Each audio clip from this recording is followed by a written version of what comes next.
जय हिंद मेरे प्यारे विद्यार्थियों। आज हम कोचिंग में बताएंगे आपको कि वास्तव में आपकी जो हाफ ईयरली पोस्टर एग्जाम जो होगा, अर्थात आपका अर्धवार्षिक पेपर, तो अर्धवार्षिक पेपर में कुछ इंपॉर्टेंट क्वेश्चन मैंने ढूंढ कर निकाले हैं।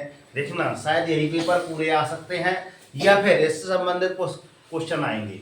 तो क्वेश्चन आप पहले देख लीजिए कि वास्तव में क्वेश्चन है क्या, ठीक है ना।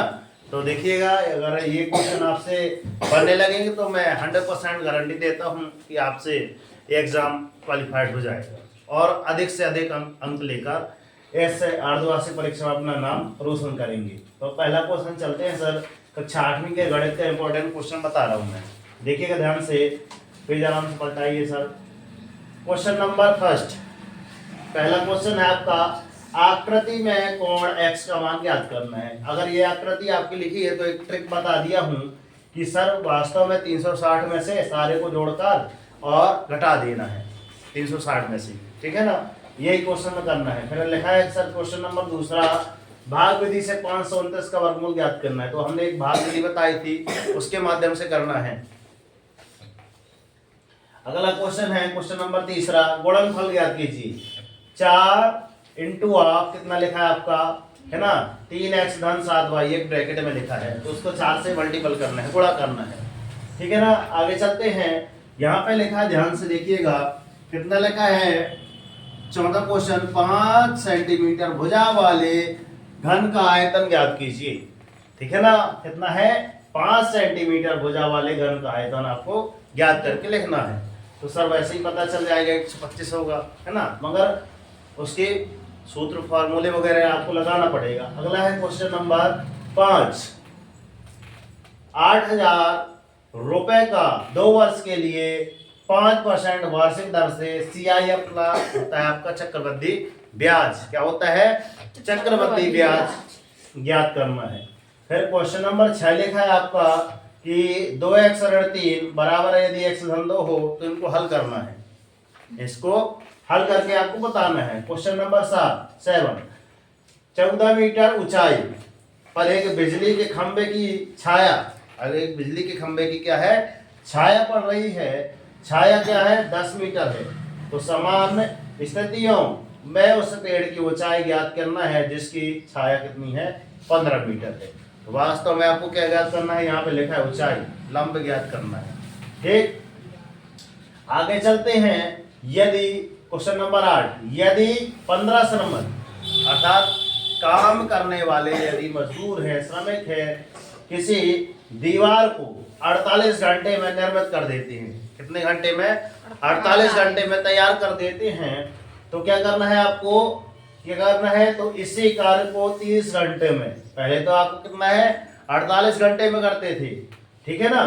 तो 48 घंटे में करेंगे तो भाई ज्यादा समय तो लगा है, फिर लगा है क्या कि इसी कार्य को आपको कितने घंटे में करना है, 30 घंटे में, तो ज्यादा मजदूर लगेंगे आप। तो पूरा करने के लिए कितने श्रमिकों की आवश्यकता होती है आपको करके बताइएगा, ठीक है ना। आगे चलते हैं, क्वेश्चन नंबर 9, 3x² धन 9x को 3x के आपको क्या देना है, भाग देना है, अर्थात कितना लिखा आएगा आपका 3x² प्लस 9, है ना, 9x डिवाइड बाय कितना आएगा आपका 3x, ठीक है ना। आगे चलते हैं, लिखा है क्वेश्चन नंबर 10, क्वेश्चन नंबर 10 में क्या लिखा है, समांतर चतुर्भुज, समांतर चतुर्भुज ABCD के एक कोण का मान 50 अंश है, तो शेष कोणों का मान ज्ञात कीजिए, ठीक है ना। ये हुई आपके 10 क्वेश्चन। अब आगे चलते हैं, देखिएगा ध्यान से, क्वेश्चन नंबर 11 अर्थात 11वां, एक सड़क को समतल करने के लिए रोड रोलर, अर्थात जो आपने देखा होगा रोलर चलता है, तो उसको क्या कर रहे हैं, एकदम प्लेन बराबर कर रहे हैं, तो के ऊपर एक बार घुमाने के लिए कितने चक्कर लगाने पड़ रहे हैं, उसको 750 चक्कर लगाने पड़ रहे हैं, कितने, 750 चक्कर लगाने पड़ते हैं। यदि रोड रोलर का व्यास, व्यास मतलब आपकी ये टोटल, है ना, जैसे कि ये बेलन है ये, ठीक है ना, तो ऐसे लुढ़कता है ये रोलर, तो यहाँ से लेकर यहाँ तक का, है ना, यहाँ से लेकर यहाँ तक का क्या होता है आपका व्यास, इसकी आदि क्या होती है आपकी त्रिज्या। तो ये बेलन मतलब बेलन संबंधित है तो बेलन संबंधित आपको बताना है, क्या लिखा है, व्यास, तो इसकी आधी कितनी होती है, त्रिज्या, तो इतने से कितने 84 सेंटीमीटर, और लंबाई दी है आपकी 1 मीटर है। तो सड़क का क्षेत्रफल आपको ज्ञात करना है। क्लियर। आगे चलते हैं, क्वेश्चन नंबर 12। 1800 रुपए पर 2.5 वर्ष के लिए, कितने वर्ष के लिए बच्चों, 2.5 वर्ष के लिए 10% की वार्षिक दर से चक्रवृद्धि ब्याज, CI मतलब कंपाउंड इंटरेस्ट होता है, इंग्लिश नाम क्या होता है आपका, कंपाउंड आई फॉर इंटरेस्ट। चक्रवृद्धि ब्याज की गणना आपको करना है, अर्थात वास्तव में आपको क्या निकालना है, इस प्रश्न में चक्रवृद्धि ब्याज निकालना है। आगे चलते हैं, एक अनुनाम का है, एक राजनाम का है, दोनों की वर्तमान जो आयु रहेगी उनका अनुपात कितना है आपका, 4:5 दिया गया है।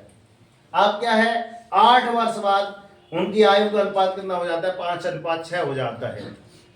तो 4/5, फिर क्या कर देना, 4x धन 5 धन 8, फिर नीचे भी क्या लिख देना है, 5x धन 8 बराबर आपको 5/6 लिख देना और समीकरण को हल कर देना है बस। तो लिखा है दोनों की आयु ज्ञात कीजिए, इतने में दोनों की आयु निकल आएगी। आगे चलते हैं, क्वेश्चन नंबर 14। x/3 धन 1 बराबर 7/15, समीकरण को इसको हल करना है।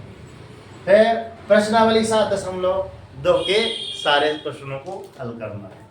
क्लियर, क्योंकि 7.2 बहुत ही इंपॉर्टेंट है क्या, हमने किया है, करवाया भी है, ठीक है ना। इस प्रकार के प्रश्नों को मैंने देखा, समझा है, एनालिसिस किया है, फिर आपके सामने लेकर आए, ठीक है। तो हो सकता है यही क्वेश्चन पूरे के पूरे आ जाए, और ऐसा भी हो सकता है कि सर इससे संबंधित क्वेश्चन आ जाए। तो इन सारे क्वेश्चनों को आपके कर ले, एक बार हल कर ले, नहीं बनते तो हमसे पूछ ले कि सर इसमें डाउट है, तो आपके डाउट के सारे क्वेश्चन कर देंगे, हम हल करा देंगे, ठीक है ना। तो इतने आप याद कर ले, यही आप किसमें आएंगे इस बार, इसमें आएंगे, उसमें तो आएंगे, उसके पहले सोमवार कोचिंग टेस्ट में, किसमें आएंगे, सोमवार कोचिंग का टेस्ट जो होता है ना, उसमें यही क्वेश्चन आएंगे, है ना। तो अभी तक बोलते हैं कि कर दिखाओ ऐसा कि दुनिया करना चाहे सर आपके जैसे, मगर आपके जैसे दुनिया तभी करेगी, आपके जैसे दुनिया तभी करेगी जब हम इसकी प्रैक्टिस करेंगे, और प्रैक्टिस करने के बाद एक बार कोचिंग टेस्ट में इसको क्या कर देंगे, उसमें अपना रैंक लाकर दिखाएंगे कि सर मेरा फर्स्ट डिवीजन लगा है, कि हाँ कोचिंग में। जब आपको कोचिंग में लगेगा तो वही जाके आप किसमें रैंक लगा देंगे, किसमें लगा देंगे। अगर यही क्वेश्चन अगर आ गए तो बिल्कुल फिक्स है कि आप 100 और 100 मार्क लेकर आ सकते हैं, कंफर्म है। क्योंकि गणित एक ऐसा सब्जेक्ट है जिसमें आपके नंबर कभी घटते नहीं, यदि आपने विधि एकदम A to Z सही करी है ना। बात समझ में आ रही है ना। तो ठीक है, ये सभी जो प्रश्न मैंने निकाले हैं एकदम इम्पोर्टेंट है, तो अधिक से अधिक बच्चों को शेयर जरूर करें, ठीक है ना सर। कैसी रही वीडियो पे नए हैं तो लाइक जरूर कर लें और चैनल को सब्सक्राइब कर लें। तो मिलते हैं नेक्स्ट वीडियो में, तब तक के लिए सर जय हिंद, वंदे मातरम, भारत माता की जय। कर दिखाओ ऐसा कि दुनिया करना चाहे सर आपके जैसा। उठो जागो संघर्ष करो, उठो जागो और संघर्ष करो, जब तक नहीं रुकना, जब तक कि आपको आपका लक्ष्य नहीं मिलेगा। डेली मॉर्निंग उठकर अपने लिए टारगेट सेट कीजिए। आज का टारगेट हम क्या बता दे रहे हैं कि आज का टारगेट सर आपका क्या है, यही गणित के प्रश्नों को हल करना है घर पे, ठीक है ना। तो डेली मॉर्निंग उठकर अपने एक टारगेट सेट कीजिए, एक छोटा सा टारगेट लीजिए, मगर डेली मॉर्निंग उठकर टारगेट जरूर सेट कीजिए। और जब तक आपको टारगेट अचीव नहीं हो जाता ना सर, बिल्कुल चैन की नींद त्याग देना है, क्योंकि ठंड का मौसम आरंभ हो गया है। 2 मिनट सो जाए सर, तुम बड़ा ही नहीं करते, 2 मिनट सोते 1 घंटे यूं बीत जाते पता नहीं चलता, है ना। तो कंबल ओढ़ ओढ़ के नहीं सोना है, बिल्कुल चुपचाप उठ के बैठ जाना, पढ़ने के लिए बैठ जाना है। और मैंने बताया था कुर्सी टेबल की व्यवस्था अगर नहीं हो पा रही तो करवा लीजिए अभी, है ना। उस पर ही बैठ के अध्ययन करें, बिस्तर में बैठ के ना करें। तो डेली मॉर्निंग में उठकर अपने टारगेट सेट कीजिए, जब तक टारगेट अचीव ना हो चैन की नींद त्याग दीजिए। और देखना जिस दिन आपका टारगेट अचीव हो जाएगा ना, उस दिन आपकी लाइफ ऑटोमेटिक चेंज हो जाएगी। जय हिंद, जय भारत। बहुत बोलते हैं ना, करो।